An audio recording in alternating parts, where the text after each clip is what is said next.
Step up and be a proper daughter-in-law. Care for your husband and in-laws, not for your parents. Really? As a daughter-in-law, do I really have to sever all connections with the parents who raised me? That doesn't make sense. I'm going to shake up that outdated mindset. My name is Julie.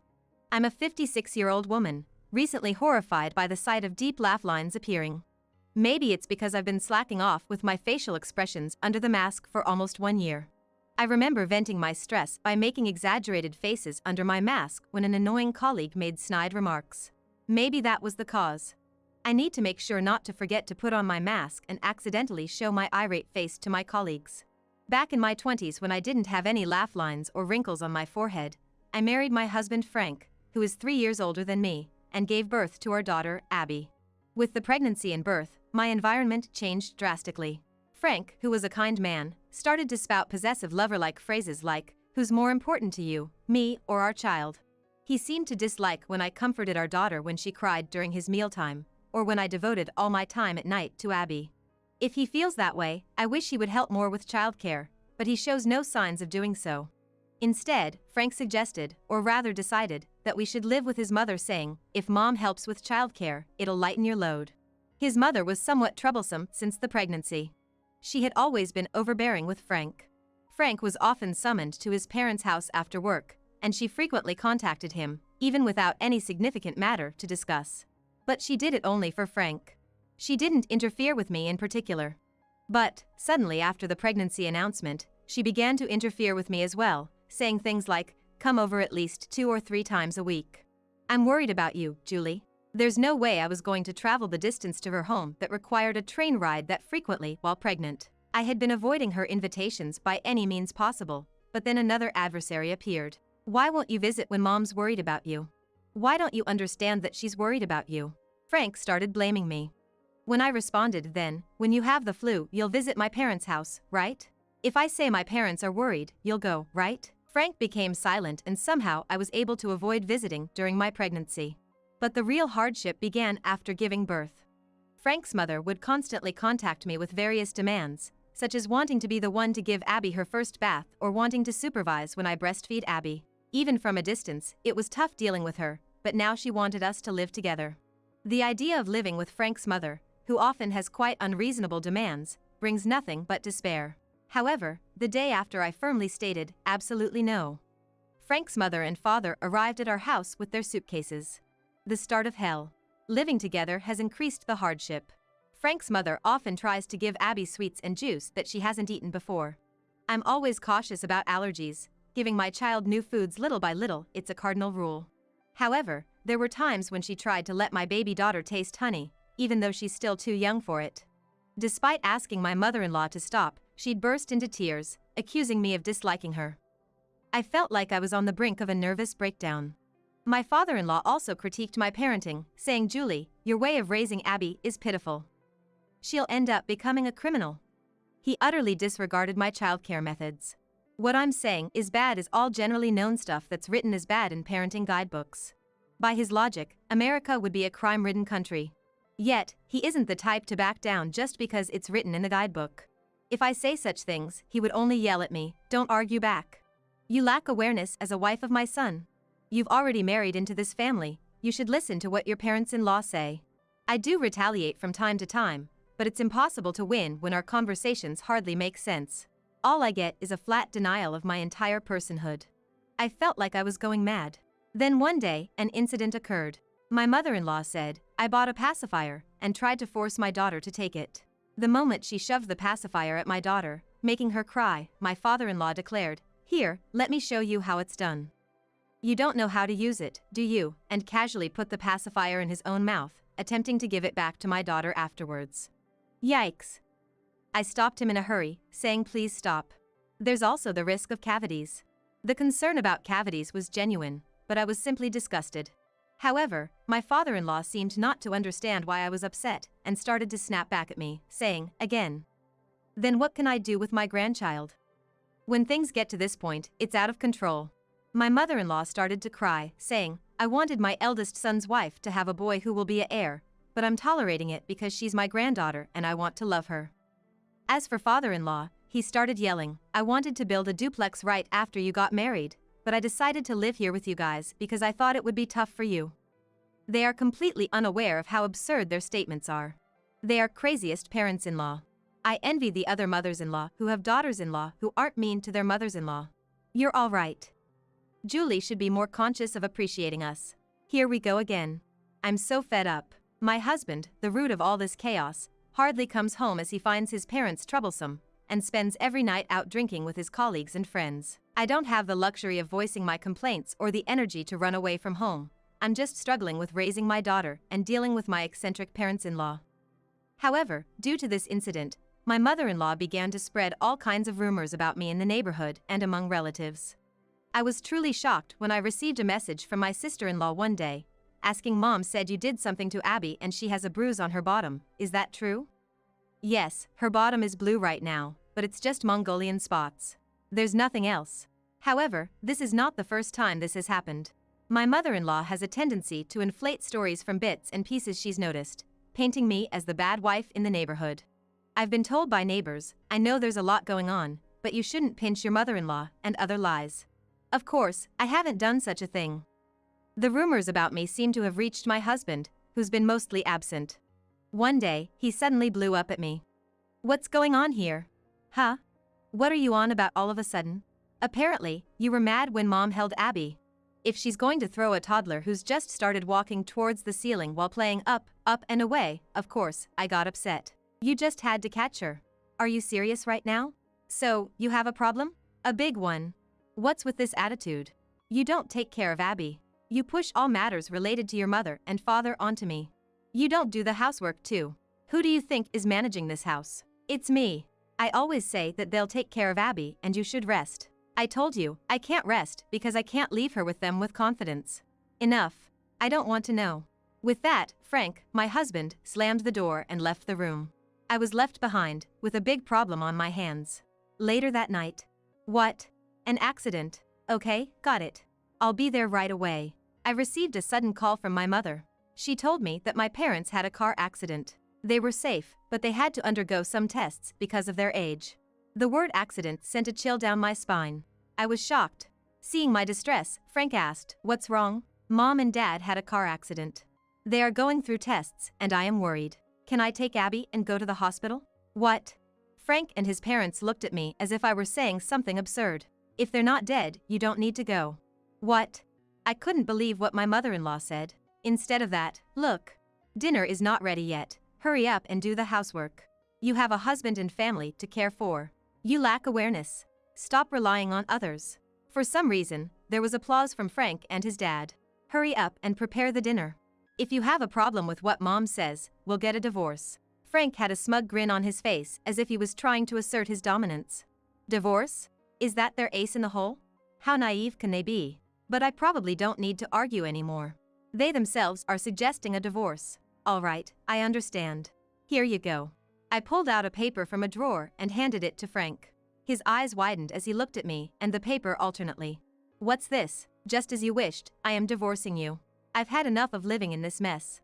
I've been in contact with a lawyer and got this application for divorce. Frank's parents, who were trying to peek at the paper, what they gasped. Julie Smith. Divorce is not something you do so easily. She called me by my full name in front of the certificate. I knew you were a hard-hearted woman, but if you're this stubborn, no one will love you. My father-in-law also started his irrelevant sermon. It was your son who mentioned divorce so casually. I'm absolutely going to the hospital to see my parents, I said. Then leave Abby here. She's our granddaughter, shouted my mother-in-law. No, I gave birth to her, I won't. Leaving her with you all would shorten her life. If I knew you were going to be such a horrible daughter-in-law, I would never have let my son marry you. You'll taint Abby too, being a mother like you. Ah, here we go again. Even when I saw my mother-in-law start to cry, all I could think was, how impressive it is that she can retain so much water to cry. You're the one who said it. I'll leave it up to the lawyer. As I pressed my husband, he turned pale for a moment, but he agreed with turning the application in. You thought I was going to hold you back, huh? Too bad. If you apologize now, I might forgive you. Come on, if you're going to apologize, do it now. Submit it if you have enough brave to do that. Why? Why should I apologize? There's no way I'm coming back. I snatched the divorce application from my husband, simply said, goodbye, and left the house. I can buy everything else again. I should hurry to the hospital and cut ties with this household. That's what I thought. I quickly dropped it into the postbox and hurried to my parents. The test results showed that my parents were fine. I felt relieved. While talking to my mom, I heard a voice from the back. You came, Julie? Catherine, are you okay? I'm sorry, it's because of my father's driving. No, it's okay. They really saved me when they found me feeling faint on the road. I'm fine, no injuries or anything. Catherine, my sister-in-law, smiled as she spoke. Actually, Catherine was also in the car when my parents had the accident. Catherine's house and my parents' house are very close, and they have been friendly neighbors since before I married Frank. This time, on their way to the grocery store, my parents found Catherine fainting from anemia on the road, and the accident happened on the way to the hospital. By the way, neither my mother-in-law, my father-in-law, nor Frank knows that Catherine and my parents are neighbors. Catherine has been hiding her address from her mother since she got married. As the eldest daughter, Catherine had been subjected to more interference from her mother than Frank had. Frustrated, Catherine told her, I'm married now, and I'm moving out. Please don't interfere anymore. And I won't tell you my address. But apparently, her mother said, well, I'll come along for a private view then. It's quite a scary story. Eventually, they compromised that Catherine would participate in family events but wouldn't reveal her address. Even now, her mother is still dissatisfied with this. Given this background, Catherine has been very worried about me, and since my mother-in-law started insisting that my daughter's birthmark was a curse, she's been pushing me, saying, why don't you get a divorce? I know it might be scary, but you, Julie, can manage it. I'll support you. Even for Catherine, it was unexpected that Frank would turn out to be more like his mother. So she kept telling me, Frank seems to take after his mother, and with their support, he's going to continue flaunting his power as the eldest son and husband. It'd be better for you to leave. Thanks to her words, I was able to calm down and realize that although becoming a single mother would be scary, it would be better for my daughter, and that's how I ended up visiting the lawyer. But, Julie, are you sure you're okay coming here at this hour? Your in-laws didn't say anything? Well, actually. While I was laughing nervously and trying to play it off, I casually told Catherine and my mom the whole story. After hearing everything, Catherine let out a big sigh, clearly frustrated, and my mom looked pale, saying, so, you've been through all that. Well, needless to say, I felt a bit relieved, knowing that I wasn't the one who was out of line, but it was them. Just then, my cell phone rang. I hastily pulled out my phone, panicked that I had forgotten to switch it off in the hospital, only to see my mother-in-law's name displayed on the incoming call. Seeing that, Catherine, my sister-in-law, let out a small gasp before I could react. Catherine's trauma towards her parents seemed deep-rooted. As I ignored the call, text messages began to pour in one after another. I want to bathe Abby. Please come home. We seem to be out of milk. Could you pick some up? It's a shame that you don't appreciate all I've done for you, Julie.